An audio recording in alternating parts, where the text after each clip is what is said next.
this morning.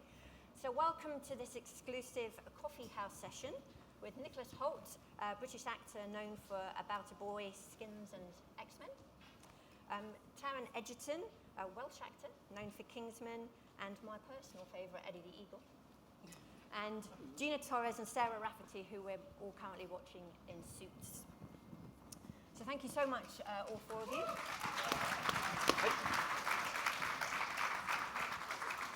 Thank you, all four of you, to be here today to talk about your lives, your views on what the world is like for young people today, and how we can prepare all of us, and them particularly, for the future.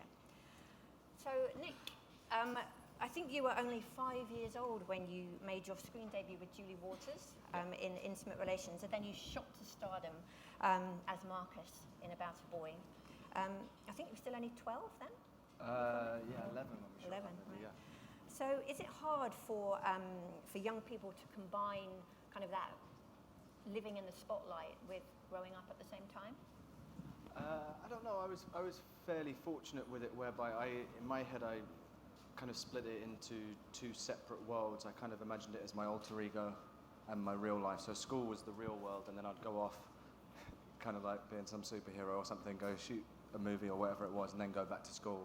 And it was weird because you'd have a very adult side of life where you'd turn up to work, not like with your little briefcase and everything, and then you go back to school and run around in the playground and play it and all that sort of stuff. And it was they were kind of both nice therapies to the other one. Although whilst I was at work, you'd have tutors and everything. Yeah, so your education, you don't think your education doesn't suffer? Well, I don't think it suffered. It was because then you have this very one-on-one tutoring, and you have to do a certain amount of hours each day.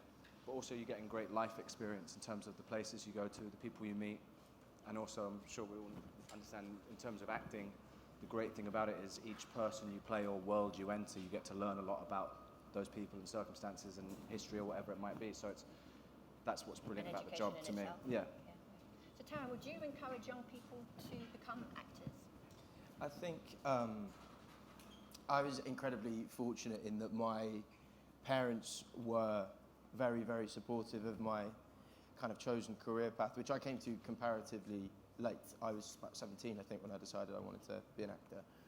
And I mean, I don't know if I'd encourage kids to become an actor. What I would encourage kids to do is to pursue exactly what they want to do. I think kind of nurturing and harnessing and channeling creativity can only lead to good things.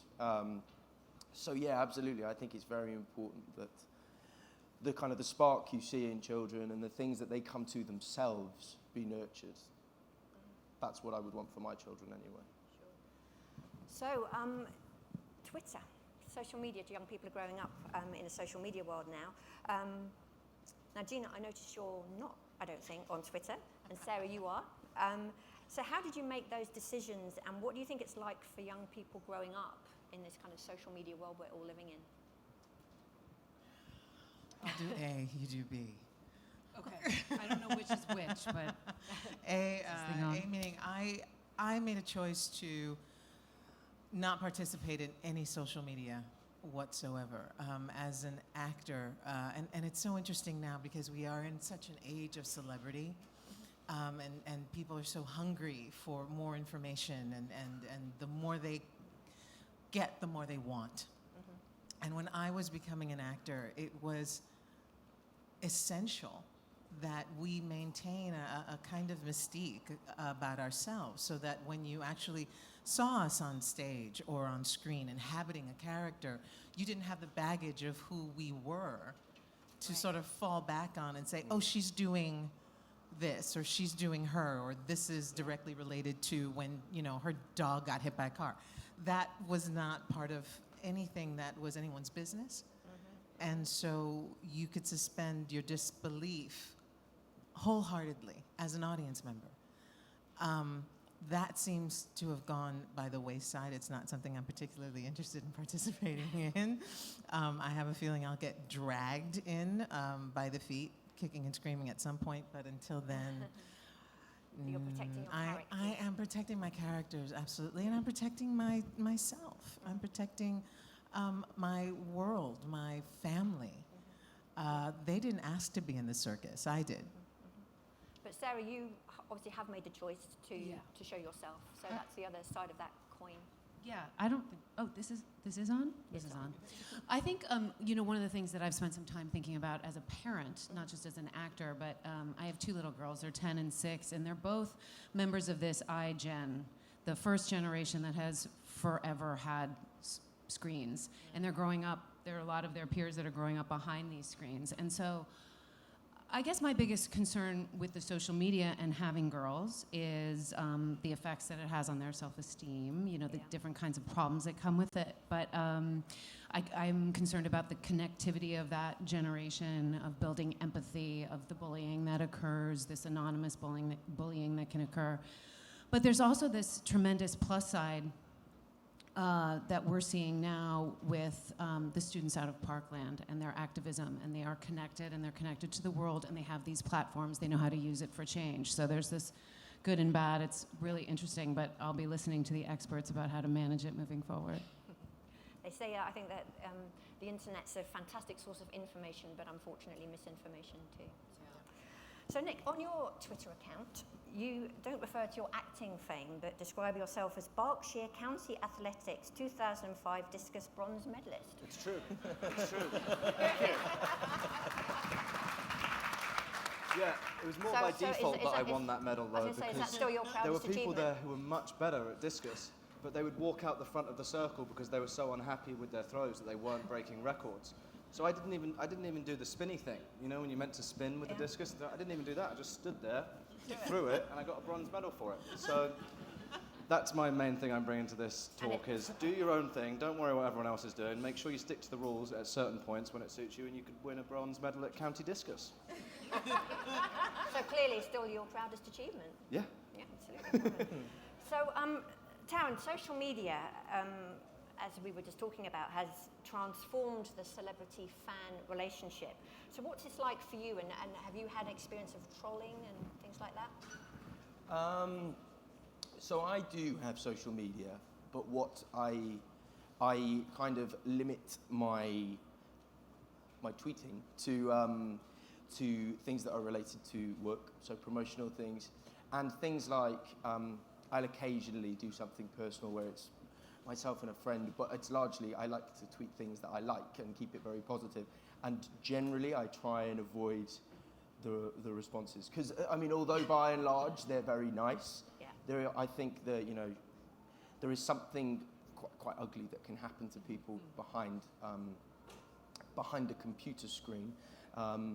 So generally, I try and limit myself in terms of that kind of engagement with it. But I also think connectivity can be a kind of quite an amazing thing. I prior to coming this weekend, spoke to one of my best friends who's a deputy head teacher in Manchester, and was asking him about education and how things are changing, and trying to focus on the positives. And he was talking about how now schools have started blogging their work, and so now when a child writes a piece for a part of their course, they, after a kind of a filtration system where it kind of goes through a certain thing, they put the kids' writing online, and so people from other schools and people all around the world can review their work, and then you're not just writing for one set of eyes. And I think that kind of connectivity from such a young age is quite exciting,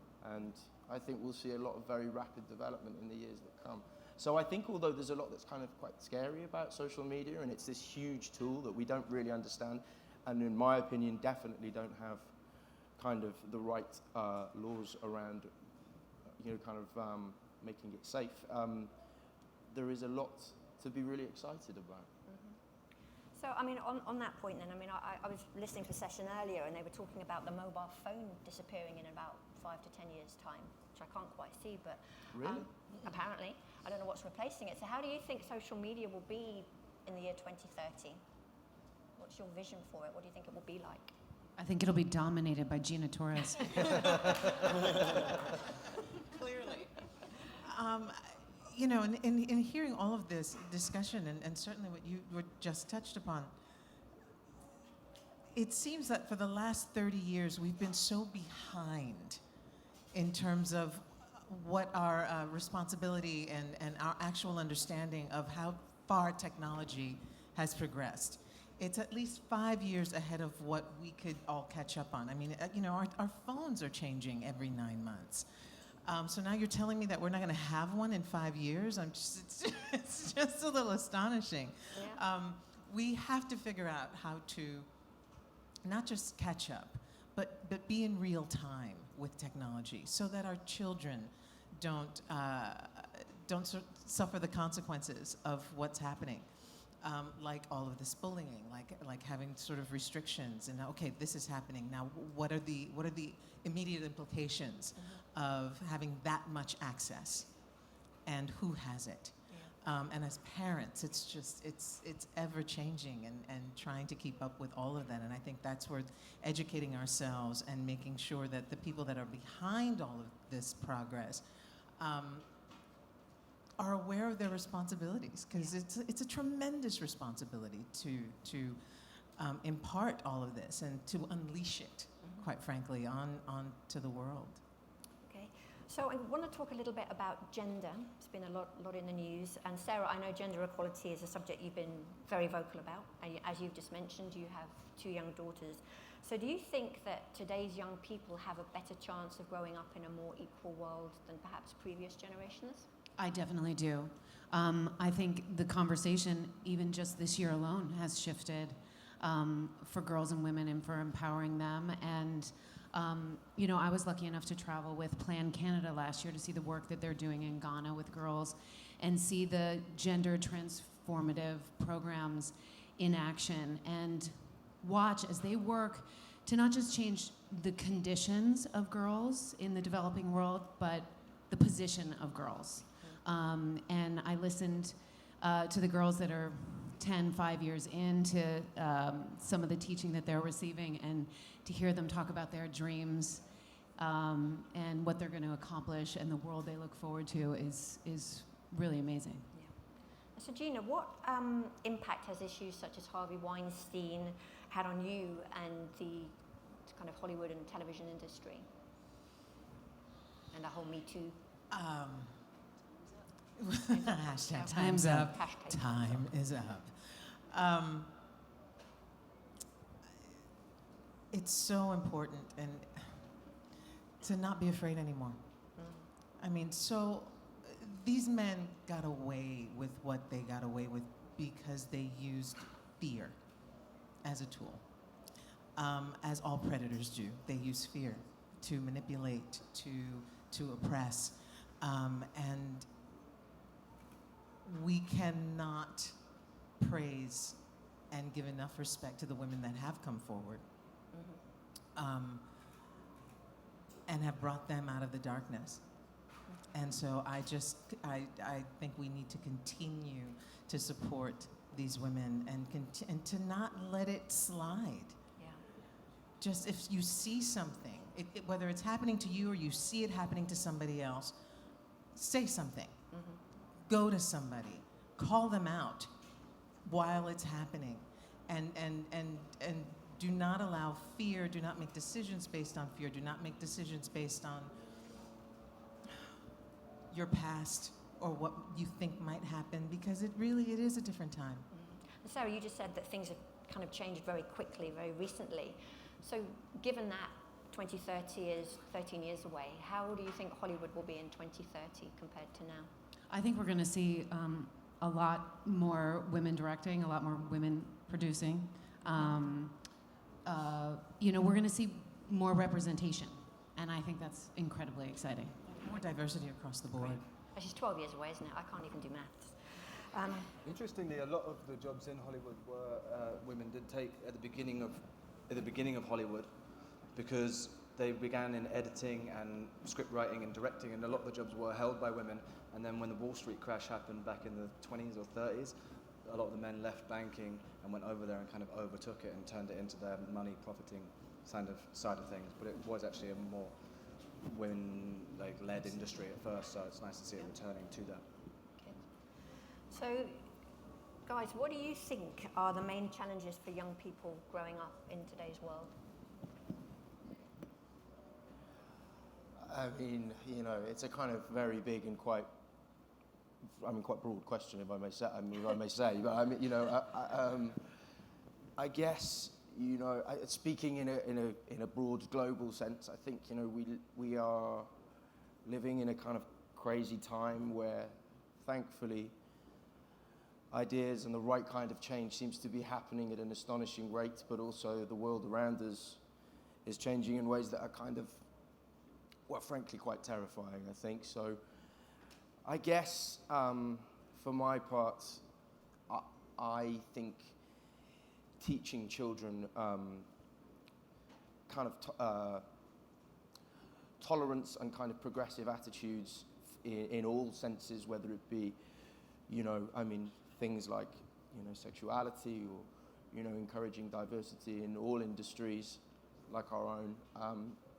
It's about teaching kids adaptability, really. I mean, how you do that, I really don't know. I'm sure there are some people in the room who've got some ideas, but I mean, I'm not an educator, but I know that what I would want for my children, I have two young sisters who are 5 and 7, and I want them to be understanding, balanced, thoughtful, kind people who can kind of handle some of the crazy things that we're going to see happen over the next few decades.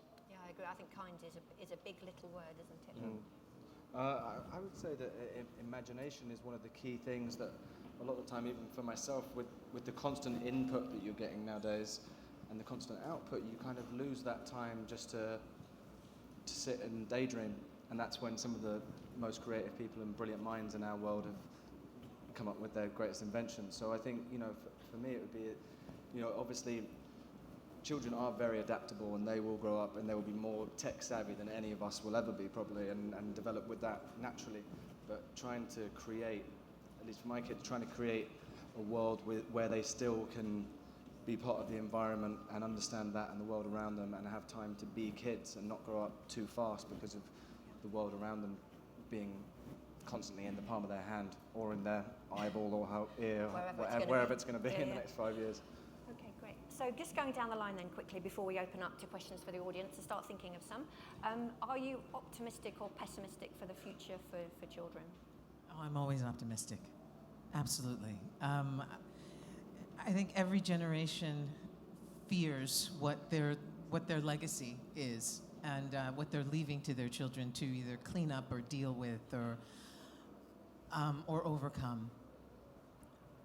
But that is the world that we live in. That is sort of the cycle of life in a way. And so we give our children something and they are growing up in their world. They are absolutely on time and growing up in the place where they need to be with the outlook that they have. Just like I can't make my phone work, my daughter can. And so that alone gives me hope that they are and she is and the, you know, they're fine. They'll be okay and they'll figure it out because they're growing up in this generation, in this world. And so who else but they?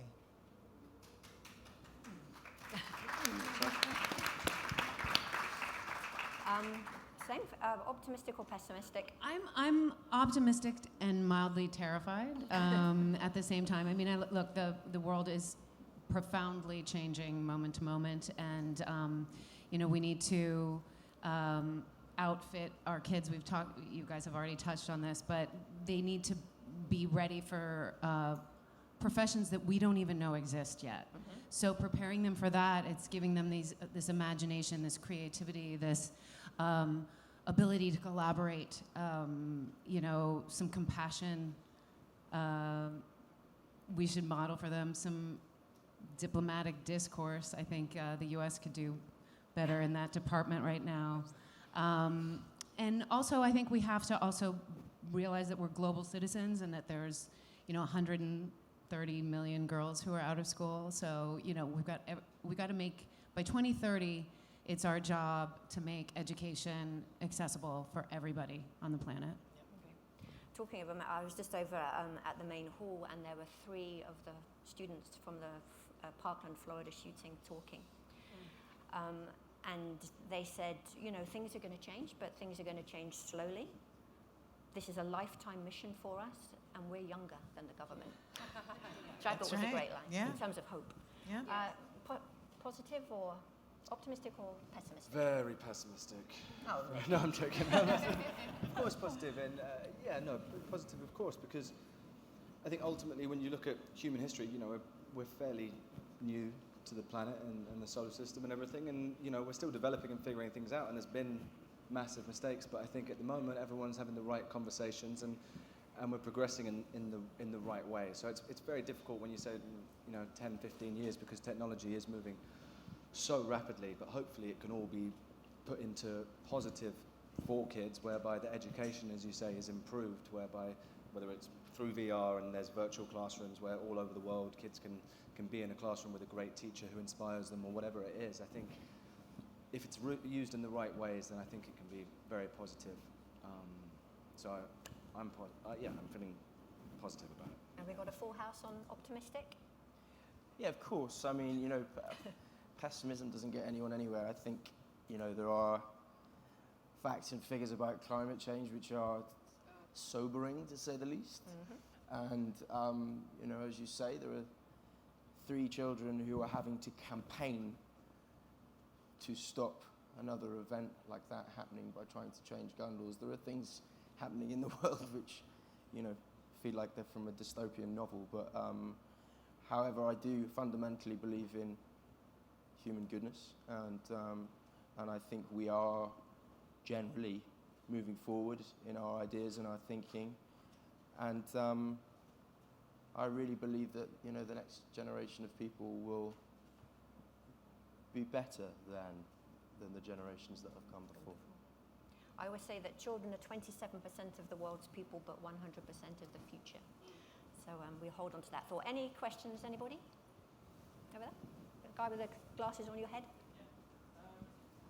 Sorry, Taron, Nicholas, Gina Torres, thank you for sharing the wisdom.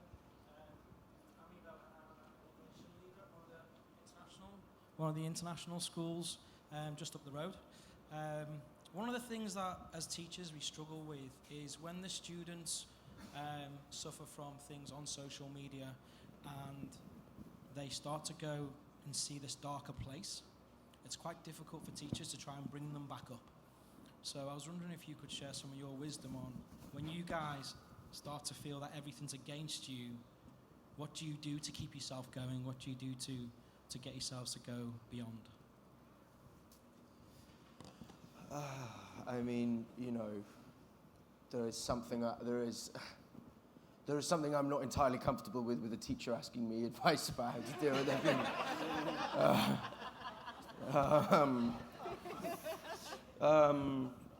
But I guess, you know, I think that world, the world of social media can, I think I said it earlier, for me it can be a kind of, you get a kind of, like a sort of, a weird version of people, you know, it's a filter through which people can kind of be the worst version of themselves, I think. So, I mean, in terms of how you make children understand that, I guess it's about, for me, so thinking about my eldest of my 2 little sisters, who's 7, I would probably think about trying to deconstruct that, I guess, in a way that would make them understand that negative energy which might come their way is actually from somebody who's quite probably in a lot of pain themselves, and is kind of lashing out at just anything really. In terms of what I do when I feel quite negative, I don't know really. I've definitely got sort of mantras, and I've got fantastic people around me, and I had fantastic teachers. You know, I know that there have been times in my life, in the first part of my life when I was at school, where you know, I can think of 1 or 2 teachers. I suffered with bullying quite badly in my first year at secondary school, and it was after that it was totally fine, but it really was. It was awful, actually. It was not physical, but I was really terrified, didn't want to go to school. And, you know, I remember one teacher in particular kind of feeling like a superhero, like really like a superhero. So I guess just the way you ask that question and the type of man it seems you are, I don't think your pupils have got anything to worry about. Am I allowed to ask any more questions? Because I know we're out of time. Looking for somebody? Oh my goodness. We'll just take, I think, one more because unfortunately we're out of time. Hello. My name is Daquan. I'm from Chicago, the U.S. And right now I'm a student in college studying political science and French. And over the last year, though, I've taught English in Senegal, where my family's from, and also in Chicago. And the biggest similarity is that I've taught in schools that has amazing access to like technology and quality education. But in both countries, I've also taught in schools that have terrible access or no access to technology and to quality education.